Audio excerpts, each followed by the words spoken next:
Donc, bonjour à tous. Bienvenue à cette troisième édition des Midis de la mobilité durable.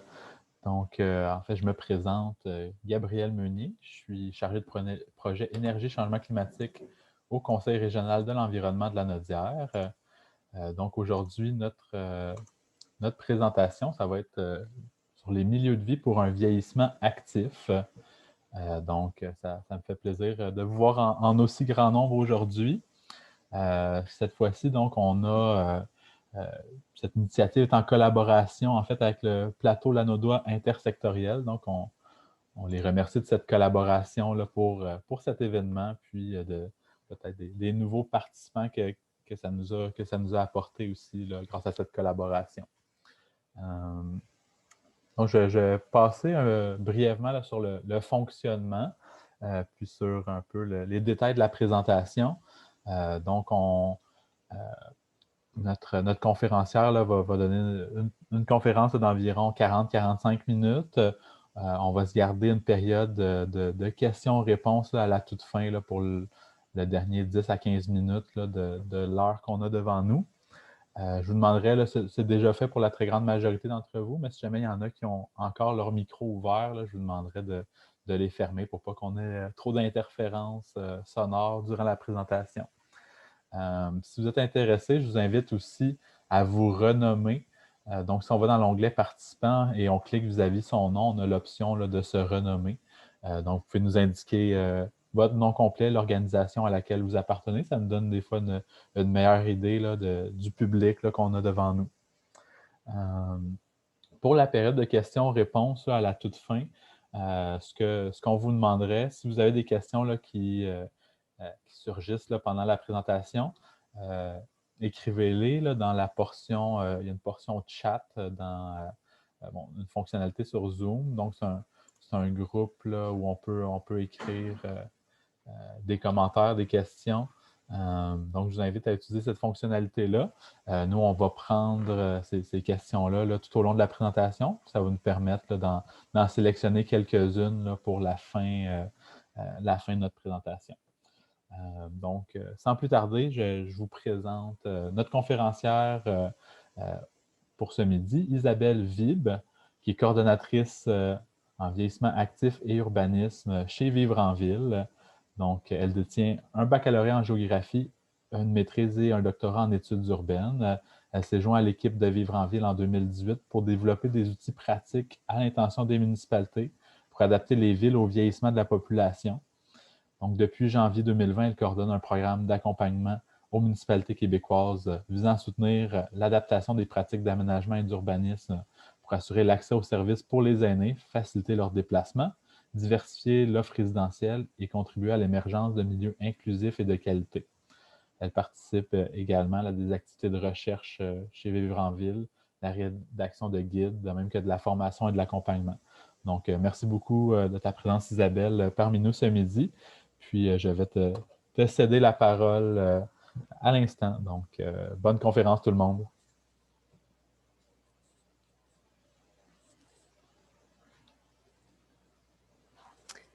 Oui, bonjour tout le monde.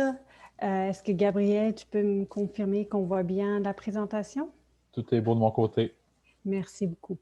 Donc, oui, merci beaucoup, Gabriel, pour cette introduction. Merci aussi au CRE de m'avoir invité à cet événement aujourd'hui.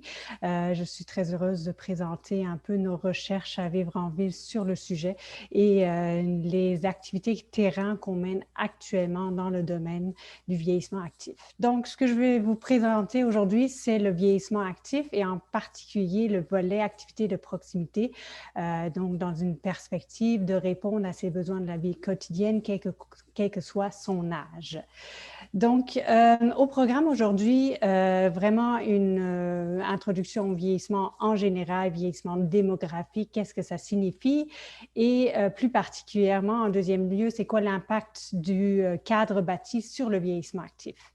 En troisième lieu, donc, toute la question de planifier les milieux de vie favorables au vieillissement actif et finaliser avec quelques ressources pour aller plus loin dans le domaine qu'on vous suggère. Donc, premièrement, le vieillissement. De quoi parle-t-on? Vieillissement, donc, comme vous le savez déjà tous, l'augmentation du nombre et du pourcentage des aînés dans la population totale. C'est un phénomène qui a lieu dans la plupart des pays occidentaux et un phénomène rapide et durable au Québec. Donc, c'est là pour rester et s'amplifier durant les prochaines années. Ce vieillissement-là, il a un impact sur toutes sortes de milieux et de domaines de la vie, notamment la santé, l'économie, l'équité entre les générations, mais aussi, et ce qui va nous concerner aujourd'hui, c'est vraiment la question de l'aménagement et de l'urbanisme qu'il faut adapter pour répondre à ces défis. Je parle de défis aujourd'hui, mais j'insiste beaucoup aussi sur l'opportunité du vieillissement pour le développement. C'est une chance aussi de repenser nos villes d'une autre façon. Donc, ce n'est pas un défi uniquement, c'est aussi une opportunité et c'est une opportunité qu'on peut saisir pour les villes parce que les villes qu'on adapte au vieillissement vont être plus adaptées pour une grande partie de la population, dont les personnes à mobilité réduite notamment et d'autres types de clientèle. Quand on parle de vieillissement, on parle de vieillissement inégal. Il n'est pas uniforme partout au Québec, il varie selon les régions et même au sein d'une région. Donc ici, la Naudière, on voit qu'il y a des différences d'un milieu à l'autre, d'une MRC à l'autre, avec des proportions qui varient de près de 27% à 15%. Et encore, et ça je ne les ai pas inscrites, mais il y a aussi des différences d'une ville à l'autre. Donc, toute la question de certaines municipalités qui sont plus vieillissantes que d'autres.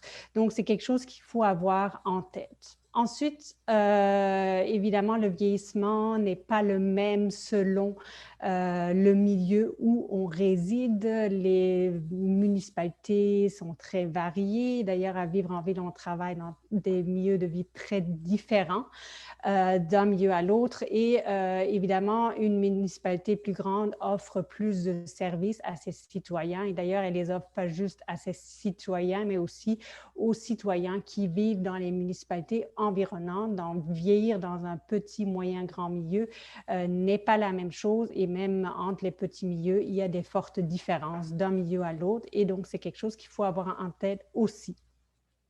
Et en troisième lieu, la variété au sein de la population. Je pense qu'on ne le dira pas assez souvent et j'insiste là-dessus sur la variété au sein de la population aînée. Non, ce n'est pas un groupe uniforme. Ce sont des personnes, comme tout le reste de la population, qui sont très différentes d'une à l'autre. Donc, il y en a certains qui disposent d'un faible revenu, ce qu'on doit absolument prendre en compte quand on planifie pour les personnes âgées. Quand on parle de vieillir, on parle souvent de vieillir au féminin, donc principalement des femmes à un âge plus avancé. Toute la question aussi de la taille des ménages. Beaucoup de personnes aussi vivent seules à un âge plus avancé. Ça a des impacts sur beaucoup de domaines de la vie, mais aussi notamment sur les déplacements. Donc, si une personne habite seule, n'a pas de permis de conduire, elle doit réaliser toutes ses activités quotidiennes de manière seule et autonome. Ça aussi, on ne le dit pas assez souvent, l'implication forte des personnes âgées au sein de la société. Cette implication peut prendre différentes formes, oui, le bénévolat, mais toutes sortes d'autres implications informelles aussi. Donc, on ne dit pas assez souvent aussi l'apport des aînés à la société en général. Je pense que c'est quelque chose qui est à souligner et à prendre en compte aussi que, bon, il y a beaucoup de stéréotypes. Il y a un peu, d'une part, le stéréotype qui existe, effectivement, la personne qui bat des records au marathon, et d'autre part, une personne qui habite, par exemple, en milieu d'hébergement et qui est moins autonome que d'autres. Donc, je pense que la réalité se situe aussi beaucoup entre ces deux cas de figure-là. Et donc, si on parle d'avoir des milieux de vie favorables à tous, bien, ça inclut toutes ces personnes-là et c'est quelque chose qu'il faut garder en mémoire. Et aussi, oui, certaines incapacités qui ont tendance à augmenter avec l'âge. Donc ici, l'exemple que vous avez, différents types d'incapacités. J'attire votre attention sur les incapacités de mobilité. Si on regarde parmi la population de 65 ans et plus, il y a un tiers de la population qui a certaines incapacités de mobilité. À un âge plus avancé, 85 et plus, on parle de 2 tiers de la population. Les incapacités de mobilité, ce n'est pas juste une question de marché, mais ça a beaucoup d'influence sur d'autres domaines d'activité, que ce soit la participation aux loisirs, la participation sociale, la capacité de se déplacer pour un rendez-vous médical, pour faire des achats, etc. Donc, c'est quelque chose qu'il faut prendre en compte et faire en sorte que les environnements sont capacitants. Donc, les capacités des personnes, la municipalité ne peut pas directement l'influencer, mais par contre, elle peut mettre des infrastructures en place qui font en sorte que les gens peuvent bien répondre à leurs besoins, malgré certaines incapacités dans certains cas. Donc, qu'est-ce que le cadre bâti à faire dans tout ça? C'est que au gouvernement du Québec et dans beaucoup de pays, on favorise le vieillissement chez soi. C'est ce qui est favorisé à l'échelle nationale, c'est ce qui est favorisé via les plans Madame Municipalité Amis des aînés à l'échelle plus municipale et c'est ce qui est souhaité dans de nombreux cas par la population elle-même. Pourtant, quand on parle de vieillir chez soi, ça implique aussi d'avoir des milieux de vie qui répondent à leurs besoins, ce qui est actuellement malheureusement pas toujours le cas. Et c'est aussi rendu plus difficile par des décisions d'aménagement qui ne conviennent pas à certains besoins. Donc, quand on pense notamment à l'accessibilité aux services qui est de plus en plus réduite parce qu'on fait des choix d'aménagement qui font en sorte que les équipements sont de plus en plus localisés à la frange ou à l'extérieur de la ville.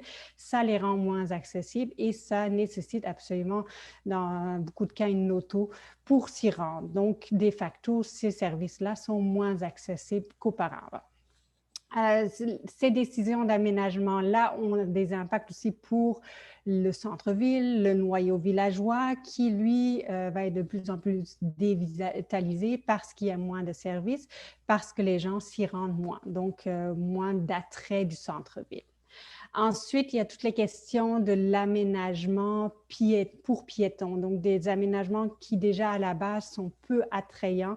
Et quand vous regardez ces deux rues dans les figures présentées ici, imaginez quelqu'un avec une aide à la mobilité où c'est carrément dangereux ou impossible de traverser à ces endroits-là, ou bien à coup de grands détours pour aller d'un lieu A vers un lieu B. Aussi, toute la question des habitations. Si on fait des quartiers très homogènes, bien là, on a peu d'alternatives pour des plus petits ménages. Aussi, toute la question de l'accessibilité au logement, l'accessibilité universelle, mais évidemment aussi financière. Les habitations, les choix qu'on fait, les habitations souvent très homogènes qui sont peu adaptés au milieu environnant, qui ne sont pas nécessairement bien situés, qui ne sont pas implantés dans le milieu immédiat. Donc, ça aussi, c'est un enjeu. Et toute la question qui en découle, donc les choix de déplacement ou les contraintes du déplacement sont fortement liées à l'environnement urbain. Toute la question de est-ce qu'on est obligé de prendre sa voiture? Dans beaucoup de cas, oui. Et ça a un impact, même si beaucoup d'aînés ont un permis, à un âge plus avancé, ce n'est plus nécessairement le cas. Donc, ce sont des contraintes auxquelles il faut faire face, qui sont amplifiées pour les personnes qui n'ont pas de permis de conduire. Et tout cela, évidemment, certains milieux qui ont peu ou pas d'alternatives de transport collectif. Tous les milieux aussi qui ne sont pas marchables, donc des caractéristiques des trottoirs qui font en sorte que c'est plus difficile pour une personne, en particulier à mobilité réduite, de s'y déplacer.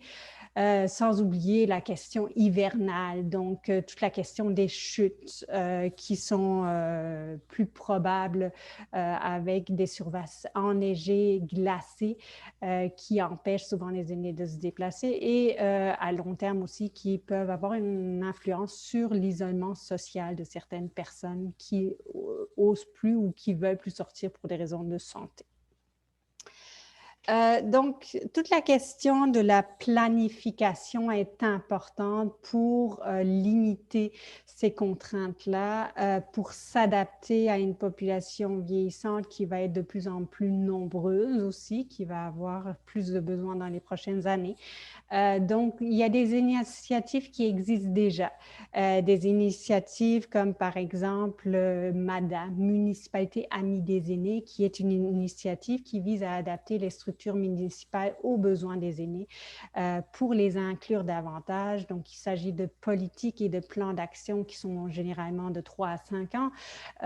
Beaucoup de municipalités ont emboîté les pas et il y a 9 champs d'action, dont 3 sont intimement liés à l'aménagement et l'urbanisme. On pense notamment à l'habitat, au transport et à tout ce qui a trait aux espaces extérieurs et aux bâtiments. Ce sont des champs qui sont abordés dans le cadre de MADA. Ce qu'on considère, par exemple, à Vivre en ville, c'est que l'aménagement est peu présent dans ces interventions-là. Beaucoup d'interventions MADA sont liées au loisir, au développement social et pas nécessairement fortement imbriquées avec l'urbanisme. Donc, ce qu'on invite un peu à faire avec notre projet, c'est de faire contribuer les aménagistes à la réflexion sur les aînés. Donc, et vice-versa. Donc, sensibiliser les urbanistes aux besoins des aînés et vice-versa, de sensibiliser les gens qui travaillent davantage en développement social à la question urbanistique et à l'importance des choix qu'on fait aussi par extension pour la qualité de vie des aînés et voire même l'inclusion sociale des aînés. Donc, toute la question de traduire les recommandations qu'on fait sur le territoire, donc pas juste se poser la question est-ce que oui ou non il y a une épicerie, mais s'il y en a une ou si on veut en faire une ou en localiser une, il y a des choix à faire en termes de localisation qui ont des impacts importants, en particulier pour la population des aînés. Donc, l'idée, c'est vraiment d'adapter les villes aux besoins des aînés et par extension de les rendre plus durables pour tous, en fait. C'est un peu ça qu'on veut. Donc, c'est pour ça qu'on appelle aussi notre projet des milieux de vie pour toute la vie. Donc, c'est répondre aux besoins des aînés, mais aussi à d'autres clientèles qui en bénéficient fortement de ces adaptations-là. Donc, on considère qu'il y a vraiment 4 sujets qui sont clés en termes de vieillissement actif. Il y a la question des activités de proximité qu'on va toucher aujourd'hui plus en détail, mais il y a évidemment aussi la question de l'habitation, des déplacements et de l'inclusivité des espaces. Donc, ça, c'est tout ce qui concerne l'accessibilité universelle notamment.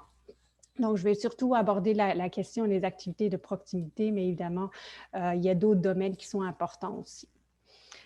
Donc, l'activité de proximité, pourquoi s'y intéresser? Parce que les activités de proximité, ce n'est pas juste une question de commerce, de magasinage. Oui, c'est une question d'accéder à des biens de consommation courants, on pense notamment à l'épicerie, mais aussi toute la question, est-ce qu'on peut accéder à des soins de santé? Est-ce qu'on peut accéder à des équipements publics et communautaires? Et cette capacité d'accéder à ces services et équipements-là ont un impact à la fois sur la vie sociale des aînés, sur les loisirs, mais aussi tout simplement sur la capacité de demeurer autonome le plus longtemps possible. Et je pense surtout ça qu'on souhaite. Et plus généralement, là, sur la qualité de vie des aînés. Donc, c'est des choses majeures sur le quotidien des aînés. Donc, il faut les prendre en compte quand on planifie pour les aînés. En termes d'activité de proximité, quelle est l'attitude de la municipalité? C'est premièrement de créer une offre d'activité qui répond aux besoins des aînés, c'est de déterminer à quels endroits on les implante, ces services-là. Et dans certains cas, c'est vraiment la municipalité qui est maître d'œuvre, comme dans le cas des équipements municipaux. Mais dans d'autres cas, la municipalité a le pouvoir d'influencer les décisions, comme on va le voir plus tard en termes d'accès aux services de santé notamment. Donc, qu'est-ce qu'on peut faire? Donc, je vais présenter un peu deux principales choses. Premièrement, l'importance de faire un diagnostic, de connaître sa municipalité et ensuite proposer quelques exemples de stratégies d'intervention. Donc, pour ce qui est du diagnostic, on souligne l'importance de connaître son territoire et de savoir où sont localisés les commerces. Donc, comme je disais tantôt, pas juste est-ce qu'ils sont existants ou pas, mais où sont les lieux d'implication de bénévolat et où sont les services de santé, services sociaux. Donc ici, vous avez l'exemple à l'écran de la municipalité de Sainte-Clotilde qu'on accompagne en ce moment, donc une petite municipalité où il y a donc petite taille, où il y a effectivement certain nombre de services, mais évidemment très limité à cause de la taille aussi de la municipalité. Donc, ici, l'exemple, station de service, salon de coiffure, caisse populaire et bureau de poste. Et d'ailleurs, la caisse populaire est hors service en ce moment. Donc, ça permet déjà de voir où sont localisés les services. Il y en a deux qui sont vraiment près du noyau villageois, à côté de l'église, bien situé. La caisse populaire hors service est évidemment aussi une opportunité de développement pour le futur. Donc, ça donne un petit aperçu de ce qui existe dans la municipalité et par extension aussi de ce qui n'existe pas dans la municipalité. Évidemment, Sainte-Clotilde-de-Beauce dépend aussi des municipalités environnantes où les populations vont chercher les services qui ne sont pas existants chez eux, notamment l'épicerie et les services de santé. Donc, ça donne déjà un petit aperçu, qu'est-ce qui existe chez moi et qu'est-ce que je vais chercher ailleurs et comment est-ce que je m'y rends, par quel moyen de transport, c'est quoi les distances. Ensuite, qu'est-ce qu'on peut caractériser? C'est toute la question de la marchabilité. Est-ce qu'il y a des trottoirs pour s'y déplacer de manière sécuritaire? Est-ce qu'il y a des accidents? Est-ce qu'il y a des services de transport qui sont offerts au-delà de l'auto solo? Est-ce qu'il y a des bancs pour se reposer? Ça, c'est quelque chose aussi d'important, aussi la capacité de se reposer en chemin. Donc, encore une fois, le même exemple, si on regarde ici, la municipalité, un peu les types de voies, la route 271, qui est la rue principale, et une petite partie de cette rue-là, au centre du village, est effectivement bordée d'un trottoir d'un côté. Si on regarde un peu plus en termes de limite de vitesse, déjà ça aussi, ça donne une petite idée. Les voitures arrivent vite. Après ça, il y a une zone de 50 km/h. Évidemment, un simple panneau, l'humain étant ce qui est, fait pas nécessairement en sorte que les gens y ralentissent tant que ça à l'entrée du village. Donc, c'est déjà là, en termes d'accidents, de sécurité, de déplacement, ça donne déjà une assez bonne idée. Finalement, tout ce qui est à trait avec le portrait socio-économique, où habitent les gens, est-ce que les aînés sont concentrés dans les quartiers en particulier et est-ce qu'il y a des populations plus vulnérables, où sont-elles situées?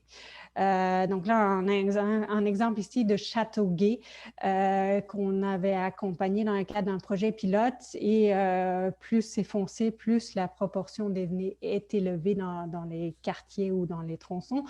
Et on observe dans ce cas-ci que, en fait, effectivement, la population aînée est davantage concentrée proche des services, ce qui est déjà quand même une belle opportunité qui existe là, mais c'est sûr que ça donne déjà un aperçu là, quelles populations sont localisées proches des services et est-ce qu'il y a des concentrations d'aînés quelque part où il faut des interventions spécifiques.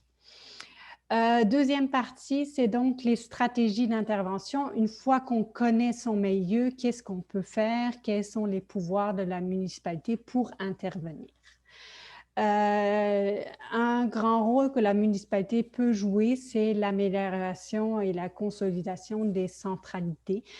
Centralité, ça peut varier ce que ça veut dire d'une municipalité à l'autre, mais là, essentiellement, là où il y a déjà une certaine concentration de services et d'équipements.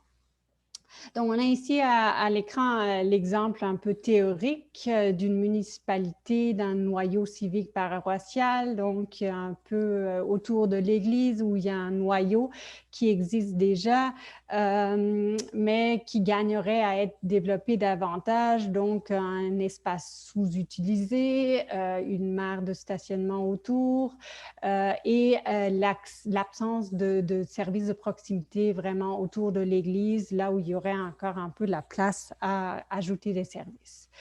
Ce qu'on peut faire en termes d'intervention, c'est tout ce qui est aménagement d'une place publique. L'espace est là. On peut le modifier. Une place publique, surtout dans les lieux où il y a peu de services, ça peut être intéressant aussi pour des événements. Des fois aussi un marché qui est là de temps en temps, des événements aussi pour réunir les gens, offrir des services à la population générale et aux aînés en particulier. Toute la question de réutiliser des bâtiments. Donc, l'exemple, tantôt, c'était un presbytère. La bibliothèque, elle peut être localisée là-dedans, par exemple. Encourager la mixité. Donc, ce qui est en rouge, c'est des services davantage qui sont implantés dans des milieux un peu plus résidentiels, mais en tout cas à proximité de l'église. Donc, c'est toutes des interventions qu'on peut faire et aussi l'importance des cheminements d'un équipement à l'autre. Donc, faire des réseaux plus perméables, en particulier pour les piétons. Ça aussi, c'est quelque chose qui peut contribuer à la qualité de vie du centre. Pour les équipements municipaux, comme je disais tantôt, la municipalité a quand même un pouvoir important parce que c'est elle qui est le maître d'œuvre. Donc ici, l'exemple du centre multifonctionnel de Saint-Isidore où la municipalité a pris la décision de déménager la bibliothèque qui était à l'extérieur ou à la frange de la ville vers un centre multifonctionnel lorsque l'école avait besoin d'un gymnase. Et donc, c'était l'occasion de rapatrier et de mutualiser des équipements. Et donc, c'est aussi par extension un lieu de rencontre intergénérationnel qui est localisé au centre de la municipalité. L'autre exemple aussi, c'est ce que la municipalité peut faire, c'est soutenir les activités existantes. Donc, la municipalité peut contribuer aux activités qui existent déjà. Donc, ici, l'exemple de Victoriaville, Ville inclusive, ils ont un programme pour les commerces et les services pour les adapter, donc ils offrent une certaine subvention pour les commerces qui veulent un bâtiment plus accessible, des salles de toilettes plus accessibles, des comptoirs, toute la question de la circulation intérieure dans le commerce ou dans le service. Donc, c'est des petits incitatifs qui peuvent aider les commerces et services en place déjà. Autre exemple, c'est les services de santé. Les établissements de santé, bien évidemment, ils sont implantés dans une logique beaucoup plus régionale. C'est vrai, oui, et la municipalité n'est pas la seule qui a un impact là-dessus. Cela dit, elle peut influencer, elle peut siéger sur des comités, elle peut inscrire certains aspects dans leurs documents d'urbanisme pour influencer la localisation parce que c'est quand même un équipement là qui doit aussi répondre aux besoins de la clientèle locale et ne pas nuire et inversement être de qualité et accessible. À un autre niveau, on peut aussi influencer l'accès aux services de santé par des activités participatives. Voici l'exemple ici d'un projet qu'a mené la table de concertation des aînés de Montréal, où ils ont fait un guide d'intervention pour améliorer l'accès piéton aux établissements de santé. L'objectif était d'abord de former un comité mixte, donc oui, connaître les besoins et les expériences des aînés via des marches exploratoires exploratoire. Donc, une marche exploratoire, c'est quand on se déplace avec les gens et quand on note tous les enjeux auxquels on fait face autour de l'hôpital, les contraintes au déplacement, donc soulever les problématiques. Mais l'importance aussi, c'est d'être au sein d'un comité mixte, donc les aînés, oui, mais aussi ceux qui ont un pouvoir décisionnel, plus notamment l'arrondissement et la santé elle-même. Donc, l'importance, c'est de collaborer aussi, puis c'est ensemble qu'on va proposer les meilleures solutions. Et je ne soulignerai pas assez aussi l'importance d'impliquer les aînés, et ce, non seulement au début, mais tout au long du processus, et aussi vraiment dans la recherche de solutions. Et ils étaient là tout au long du processus, donc c'est quand même un projet intéressant à cet égard. Toute la question aussi des résidences pour aînés. Les résidences pour aînés ne sont pas nécessairement tous localisées dans des quartiers favorables. Il y a peu de réflexion sur la localisation de ceux-ci. Or, idéalement, on les localiserait proches des services et vice-versa, des services proches des résidences qui sont déjà là. Donc, c'est vraiment des décisions qu'une municipalité peut prendre où localiser la résidence. Ici, l'exemple de Saint-Eustache, où ils ont vraiment décidé de localiser la résidence proche du centre-ville. Et non seulement ça, ça a été implanté aussi en faisant une place publique qui n'existait pas avant. Donc, je pense que ce sont des fois des opportunités aussi pour la municipalité d'améliorer le cadre bâti et de faire des places qui répondent aux besoins de tous au-delà des aînés. Donc, c'est aussi bénéfique pour la municipalité de s'y intéresser. Toute la question aussi de l'habitat favorable aux aînés. Quelles sont les zones où on devrait attirer des résidences pour aînés? Comme je disais tantôt, l'accès aux services est essentiel. Donc, ici, l'exemple d'un mandat qu'on a fait à Cowansville, où il s'agissait de proposer des terrains propices aux résidences pour aînés, non seulement aux résidences en général, pour implanter des activités et des services. Donc, la première étape qu'on a faite, c'est d'abord de regarder quels sont les terrains disponibles, et c'est quelque chose qu'on sous-estime souvent, la disponibilité des terrains au sein même d'un périmètre urbain. On pense toujours qu'il n'y a pas de place, mais il y en a quand même plus qu'on pense dans beaucoup de cas. Et ensuite, ces terrains-là, lesquels sont plus appropriés que d'autres. Donc, est-ce qu'ils sont dotés de services à proximité? Est-ce qu'il y a des nuisances qui pourraient nuire à une résidence ou à la clientèle aînée? Et aussi mais aussi, est-ce que c'est marchable? Est-ce que les déplacements, est-ce qu'ils sont pourvus de services de transport collectif notamment? Est-ce que les déplacements piétons sont faciles? Et inversement, est-ce qu'un projet qu'on implante là a une plus-value pour la municipalité? Parce que ça aussi, c'est quelque chose à prendre en compte. Donc, la plus-value du projet pour la municipalité en tant que telle. Donc, avec ces critères-là, on peut d'abord regarder quels sont les milieux les plus propices. Et pour la municipalité, l'avantage que ça a, c'est qu'elle a des critères objectifs qu'elle a déjà formés avant. Donc, ça lui permet, le jour où il y aura un promoteur qui arrive, d'avoir des balises claires pour avoir un pouvoir décisionnel sur la localisation d'une éventuelle résidence. Aussi encore, un autre exemple d'habitat, toute la question de la revitalisation de centres commerciaux aussi. Ici, l'exemple de l'Initial, qui est un projet de résidence pour aînés du groupe Maurice, qui a été implanté à Gatineau dans un centre commercial à la place d'un magasin qui existait avant, un Canadian Tire. Donc, on voit ici aussi la mixité, donc commerce au rez-de-chaussée, fonction résidentielle à l'étage. L'avantage pour les résidents, c'est que c'est proche des services. Ça augmente aussi la mixité, qui est un avantage aussi pour le reste du quartier. Et ça, évidemment, il faut prendre aussi en compte tout l'aménagement extérieur. C'est sûr que ça nécessite beaucoup d'adaptation aussi en termes de cheminement piéton, la sécurisation des déplacements piétons, évidemment, est essentielle. Toute la question des stationnements, des sorties de stationnement, et évidemment, il faut regarder aussi l'implantation. Cela dit, là, les exemples que je vous montre, ce sont des résidences privées pour aînés. J'ai dit en introduction aussi qu'il y a des revenus très inégaux parmi la population aînée. Ce ne sont pas des solutions qui sont à la portée de tous.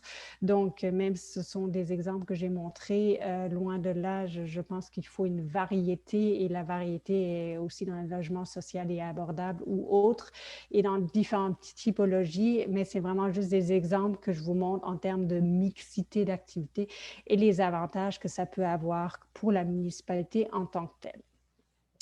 Je ne le dirais pas assez souvent, vraiment, la question de la participation des aînés. C'est quelque chose que je peux aborder peu en détail actuellement dans le cadre de cet événement-là, mais nous, on essaie vraiment dans tous nos projets qu'on mène avec les municipalités, s'assurer qu'il y ait comme un comité derrière le projet, que les aînés sont impliqués. C'est quelque chose aussi qui prend beaucoup d'efforts aussi, dans le sens où on veut des aînés de profils variés pour pour prendre en compte une variété de besoins, de réalité, mais c'est vraiment essentiel si on veut que ce qu'on crée réponde correctement à leurs besoins. Puis comme je disais tantôt, l'importance non seulement de les impliquer au début et de dire voici les problèmes et merci, c'est parfait, mais vraiment toute la question, une fois qu'on a identifié les problèmes, comment y remédier et vraiment les impliquer dans la solution, c'est quelque chose de clé et majeur. Donc, pour les ressources, j'ai vraiment offert un survol très, très rapide de la question. Comme je disais tantôt, l'accès aux services de proximité est un volet parmi d'autres.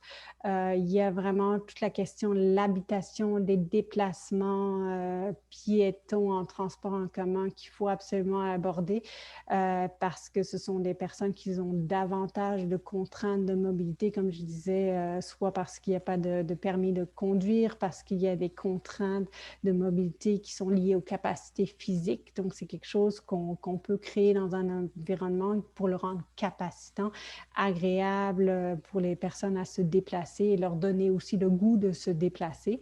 Toute la question de l'inclusivité des espaces, c'est quelque chose aussi qu'il faut aborder.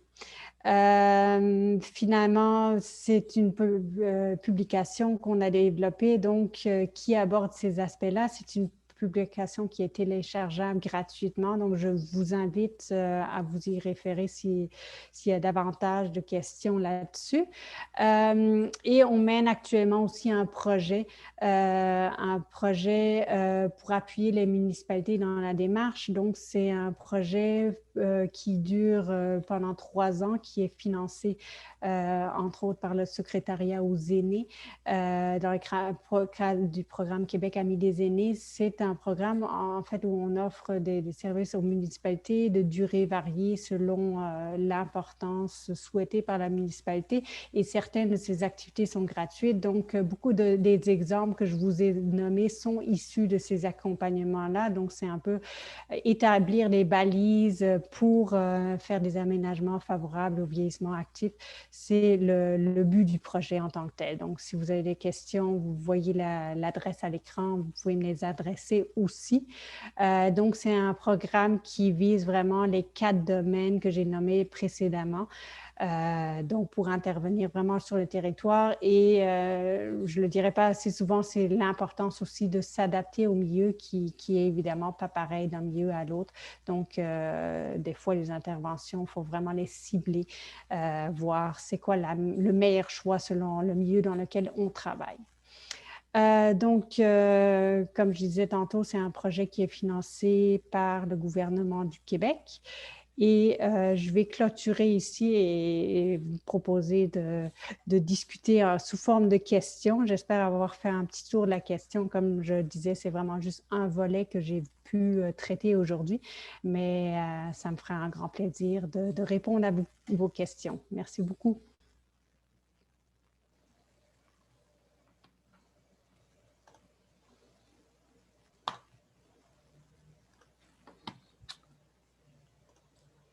Merci Isabelle de ta présentation. Donc, on va passer là, tranquillement à la période d'échange, de questions-réponses et de commentaires. Peut-être juste avant, là, un petit rappel du fonctionnement, là, si ça fonctionne bien de votre côté. Je vous invite d'ouvrir la vitrine là, du chat puis d'inscrire vos questions dans cet onglet-là. Nous, comme ça, on va pouvoir les sélectionner un petit peu plus facilement. Donc, vous pouvez les écrire soit à tout le monde ou les écrire, vous pouvez me les écrire directement aussi là, par cette voie-là. J'en ai une première ici. On demande si c'est possible de savoir si vivre en ville a accompagné des municipalités dans la région de la Naudière par différentes démarches. Euh, Dans le cadre de ce projet-là, sur le vieillissement actif, actuellement, on n'en a pas. On a actuellement Saint-Clotilde-de-Beauce, on a Saguenay, on a Causapscal qui est en Gaspésie en ce moment et on va en avoir d'autres, mais vraiment sur le vieillissement actif, en ce moment, on n'en a pas. Mais c'est sûr que c'est une question qui revient souvent avec mes collègues aussi qui travaillent sur d'autres enjeux, que ce soit l'accessibilité au commerce ou peu importe, et surtout dans les plus petits milieux, toute la question de l'habitat. Donc, c'est des considérations qui sont souvent mentionnées par les municipalités, mais dans le cadre du projet qu'on mène actuellement, on n'a pas de collaboration actuelle en lien direct avec ce sujet-là. Parfait.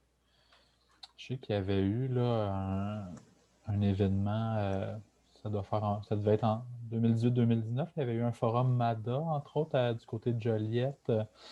Donc, il y a quand même des démarches là, en cours là, dans la région là, pour soutenir un vieillissement actif. Oui, je vais peut-être rajouter à ça, effectivement, les démarches MADA, il y en a beaucoup. Donc, régulièrement, les municipalités doivent mettre à jour aussi leur plan. Donc, la démarche MADA, c'est vraiment quelque chose qui découle du secrétariat aux aînés directement. Dans le fond, Vivre en ville, on s'attarde un peu, comme je disais tantôt, à 3 des champs MADA là, qui sont habitation, transport, espace extérieur. Donc, c'est vraiment en complément aux démarches qui sont existantes en ce moment. Parfait. J'ai M. Dessureau, vous avez une question? Oui, une petite question. Premièrement, félicitations, très intéressant. Par rapport aux politiques MADA, d'interventions ont eu lieu là, autant dans des municipalités urbaines que plus en région éloignée également. Et puis, ma question, c'est par rapport au déplacement actif, par rapport à la cohabitation. On sait qu'actuellement, au niveau de la mobilité des aînés et tout, il y a beaucoup de transporteurs électriques, ça se promène sur les pistes cyclables, ça se promène également un peu sur les trottoirs, et ainsi de suite. Est-ce qu'il commence à avoir un peu une sensibilisation ou des politiques à cet égard qui ont été faites dans les différentes régions? Ben, en termes de parler, il y a plusieurs choses. Je pense qu'il y a des fois effectivement des conflits d'usage. Je pense que c'est beaucoup aussi une question de bien aménager. On a une équipe chez nous qui travaille particulièrement là sur les rues partagées étroites, donc toute la question du partage de l'espace. Des politiques, ben, il y a des politiques des plans de déplacement, il y a des interventions, des politiques de cohabitation. Actuellement, j'en ai pas connaissance, ce qui ne veut pas dire que ça n'existe pas, là, ça se peut tout à fait. Mais je pense que si la question, c'est la nécessité de s'attarder au partage équitable de la route et des voies piétonnes et cyclables et autres, c'est effectivement un enjeu. Et c'est quelque chose qui, un peu la lunette sécurité de déplacement tout court et sécurité de déplacement aîné en particulier, c'est extrêmement important. Et je l'avais mentionné tantôt un peu, toute la question de certaines incapacités qui font que le risque d'accident est quand même plus élevé. Et en fait, aussi, si jamais il y a une chute ou quoi que ce soit, les conséquences sont plus importantes chez les aînés. Donc oui, tout à fait, effectivement, il faut absolument s'y attarder. Vous avez bien cerné ma question. Ma question n'était pas claire, mais est-ce qu'il y a de quoi qui est actuellement en réflexion ou une politique ou une campagne de sensibilisation actuellement par rapport à... Mais il y a, en termes de campagne, il y a la campagne de Piétons Québec actuellement qui est, je ne sais plus c'est quoi le nom, mais passant, j'ai pas d'armure ou quelque chose du genre. Là, en fait, il souligne le fait que quand on est à pied, on n'a pas l'armure là comme là une auto. Donc, elle est beaucoup axée là-dessus en ce moment, la nécessité de protéger les usagers piétons. Et eux, ils ont un programme spécifique en ce moment aussi sur les aînés et à ma connaissance, ils font des consultations régionales sur la question des aînés en ce moment. Donc, je pense que si vous voulez aller voir ces choses-là, c'est ce qui se passe en ce moment et c'est ce que je pourrais vous recommander. Mais comme je dis, je ne suis pas au fait de chaque initiative en ce moment qui existe à cet égard. Merci. J'ai quelques commentaires là, que je peux relayer. Donc, il y a quelqu'un qui mentionne, suite au forum régional MADA là, de 2018, que la table régionale de concertation des aînés de la Naudière, qui avait organisé cet événement-là, qui travaille à l'organisation d'un prochain événement sur la sécurité des personnes aînées. Donc, il y a plusieurs thèmes qui vont être abordés. Donc, on devrait avoir des détails là, prochainement, là, dépendamment des consignes de santé publique aussi là, sur la forme dont on va prendre cet événement-là. Moi, j'ai un commentaire ici, puis bon, je vois que Mme Blouin a la main levée, là, donc je peux peut-être lui céder la parole. Là. Je me dis que ça fait référence à son commentaire. Donc, je ne sais pas si vous voulez ouvrir votre micro, Mme Blouin. Oui. Oui, on vous entend. Merci. On parle beaucoup des personnes des aînés. Par contre, dans le même profil, il y a des jeunes adultes qui ont des déficiences modérées, légères, modérées, qui vivent en ressources intermédiaires ou en ressources, autrement dit, en organismes à but non lucratif, dans des résidences, en petits groupes. Mais je m'aperçois que le schéma s'applique aussi pour eux. Ça veut dire les services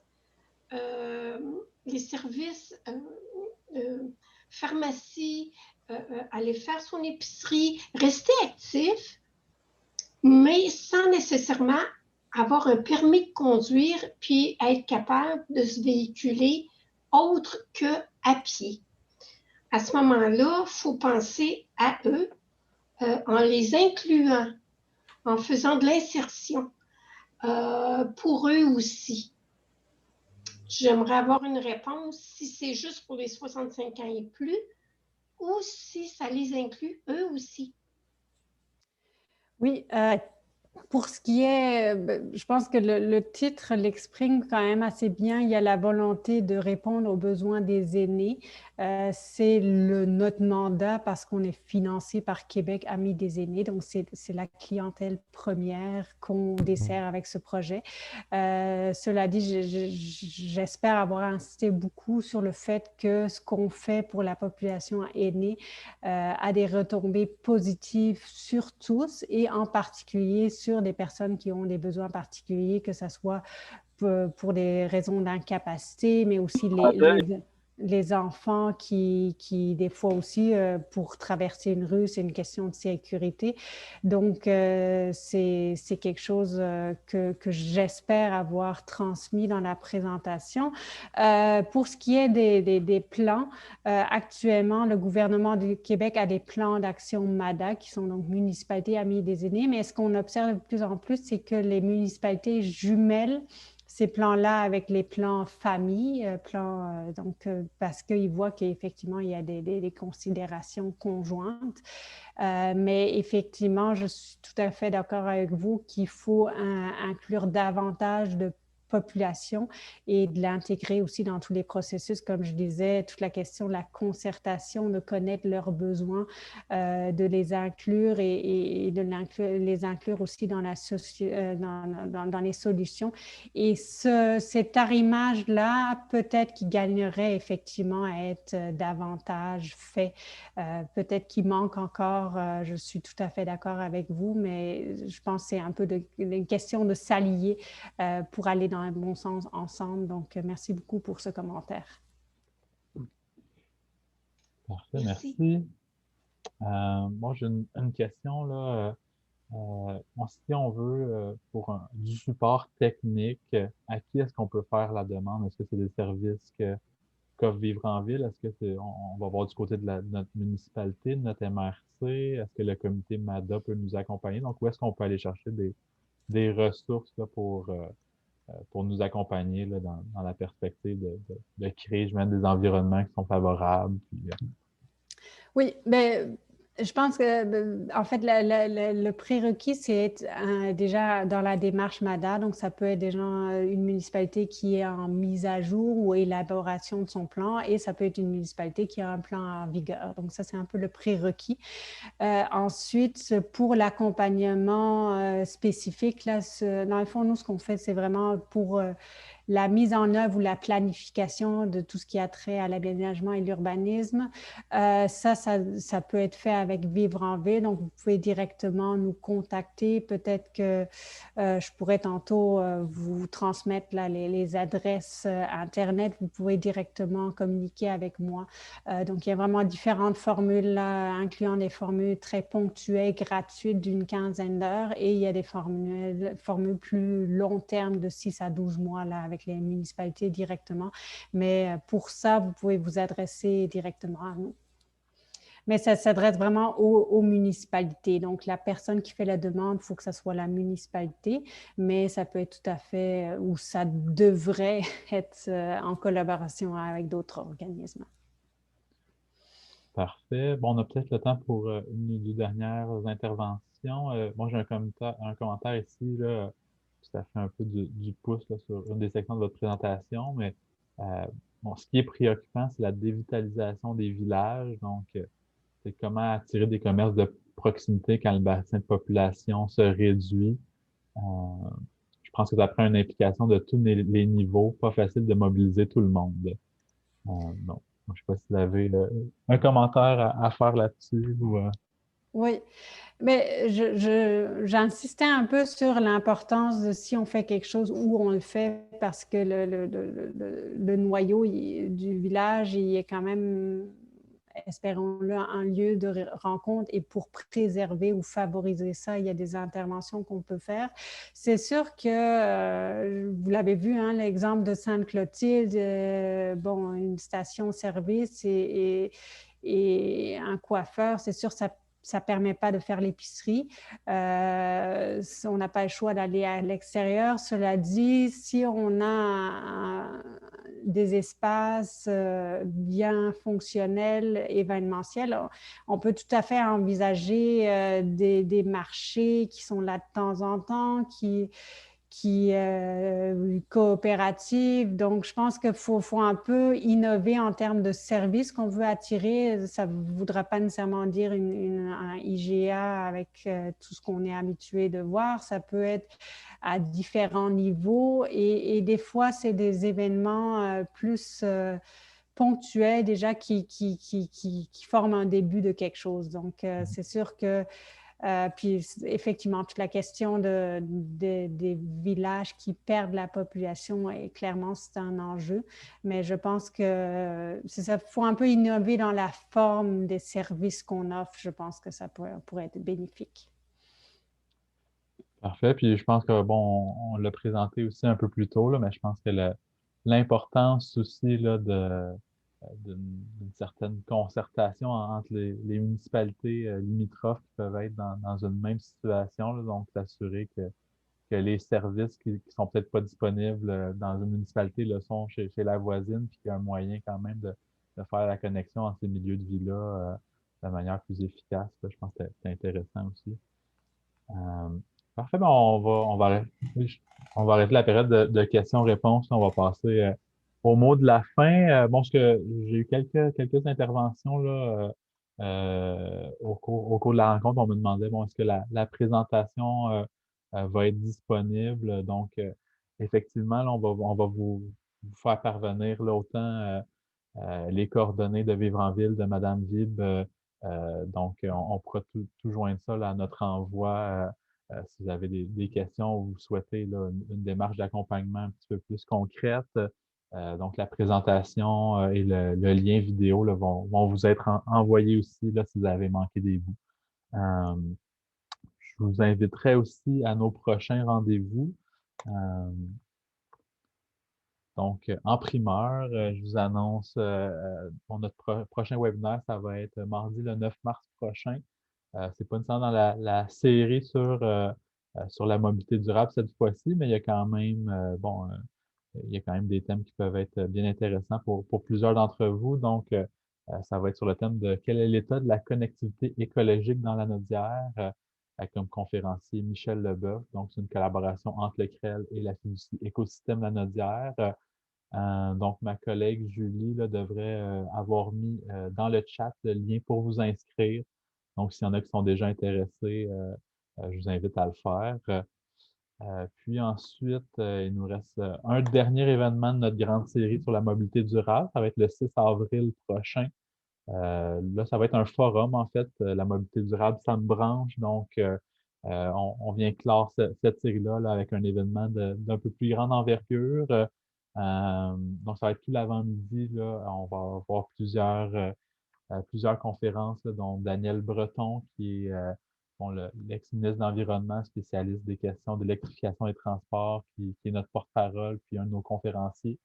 On va avoir aussi John Huss, qui est conseiller municipal à Drummondville, qui est une municipalité qui est très proactive là, au niveau, entre autres, des aménagements du transport actif, transport collectif. Donc, ils ont vraiment développé une belle vision au fil des années. Donc, il va nous indiquer un petit peu comment est-ce qu'on peut miser davantage sur notre leadership municipal pour faire avancer des dossiers puis des bénéfices que ça va pouvoir avoir sur la population. Puis, on va vous dévoiler aussi une série de capsules qu'on a préparées là, ces derniers mois sur la mobilité durable. Donc, on va voir les plus belles initiatives de la région, comment elles se déploient dans chaque MRC. Donc, c'est vraiment un rendez-vous là, qui va être important à suivre. Donc, là aussi, on vous joindra les informations nécessaires, puis on fera un retour là, pour que vous ayez accès à cette information-là pour vous y inscrire.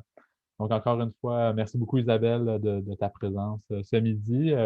Bien apprécié la présentation. Puis je pense qu'avec les questions, commentaires qu'on a eues, je pense que les gens avaient le goût d'en savoir un petit peu plus. Donc, merci encore. Merci pour l'invitation. Puis, merci aussi, là, encore une fois, au PLI, le plateau Lanaudois intersectoriel, là, pour la collaboration pour cet événement. Donc, je vais vous souhaiter une bonne fin de journée à tous, puis à la prochaine. Au revoir.